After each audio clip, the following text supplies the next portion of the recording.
Praise the Lord. கிறிஸ்துவுக்குள் பிரியமானவர்களே, ஆண்டவர் இரட்சகருமாகிய இயேசு கிறிஸ்துவின் நாமத்தில் உங்களை வாழ்த்துகிறேன்.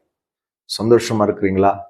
ஒவ்வொரு நாளும் இந்த அதிகாலை நேரத்துல கர்த்தருடைய வார்த்தையை உங்களிடத்துல கொண்டு வந்து உங்களுக்காக ஜெபிப்பதில் நான் மிகுந்த மகிழ்ச்சி அடைகிறேன்.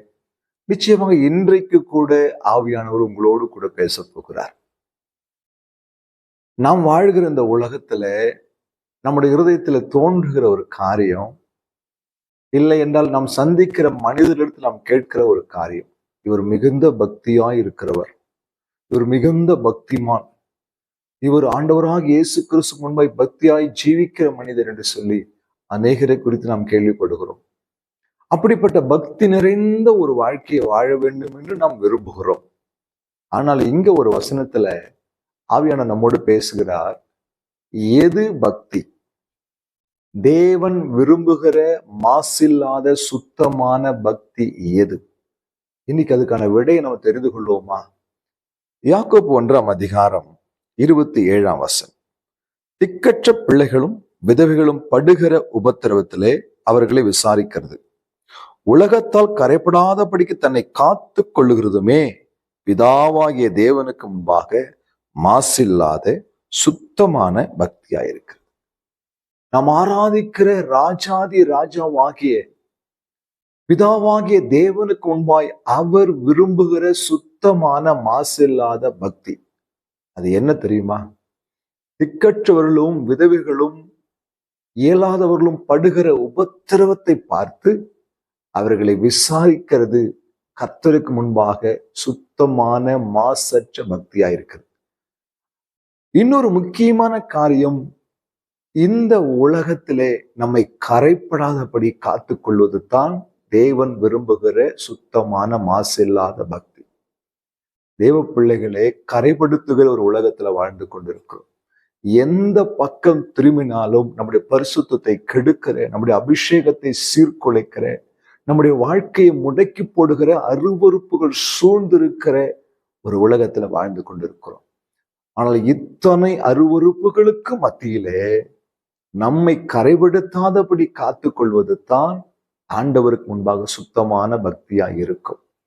ஒரு வாலிப பெண் தன் தகப்பனிடத்துல, அப்பா, நான் என்னுடைய நண்பர்களோடு சேர்ந்து சந்தோஷமாய் ஒரு இடத்துல போய் பொழுதை கழிக்க போகிறேன், எனக்கு நீங்க அனுமதி கொடுக்க வேண்டும் என்று சொல்லி கேட்கிறார். தகப்பன் சொல்லுகிறார், மகளே, நீ நல்ல பிள்ளைதான், ஒரு சுத்தமான பிள்ளைதான், அப்பாவுக்கு கீழ்ப்படுகிற பிள்ளைதான், ஆனால் நீ போகிற இடத்துல உன்னை கரைப்படுத்தக்கூடிய காரியங்கள் இருக்குமே, அந்த கரைகள் உன்மேல் படிந்து விட்டால் நீ ஆண்டவருக்கு முன்பாய் குற்றவாளியாய் காணப்படுவாய் என்று சொன்னார்.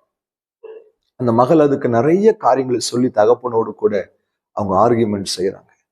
அப்போது தகப்பன் கீழே இருந்த ஒரு எரிந்த கரித்துண்டை எடுத்து அந்த மகளுடைய கைகளில் கொடுத்து, சிறிது நேரம் அதை வைத்து விட்டு கீழே எரிந்து விடு என்று சொன்னார்.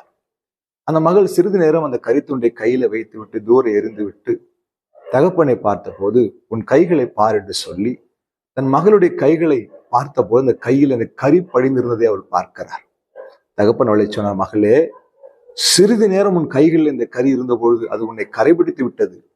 நீ சிறிது நேரம் சந்தோஷத்துக்காய் போகிற அந்த இடத்துல அங்க இருக்கிற அந்த அருவருப்புகள் உன்னை கரைபிடித்து ஆண்டவருக்கு முன்பாய் உன்னை குற்றவாளியாய் நிறுத்திவிடும் என்று சொன்ன பொழுது அந்த சகோதரி அதற்கு மனமோ வந்து ஒப்பு கொடுத்து அந்த தீமைக்கு விலகினார்.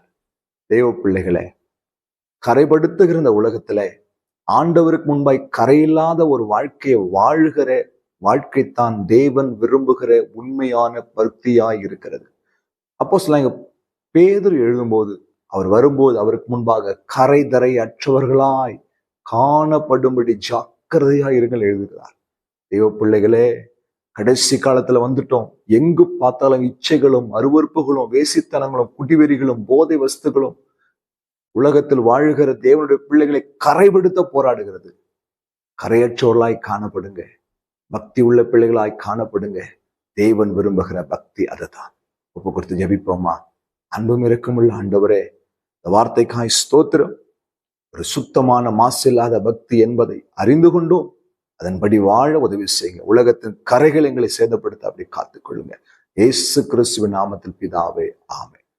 ஹல்லேலூயா. God bless you.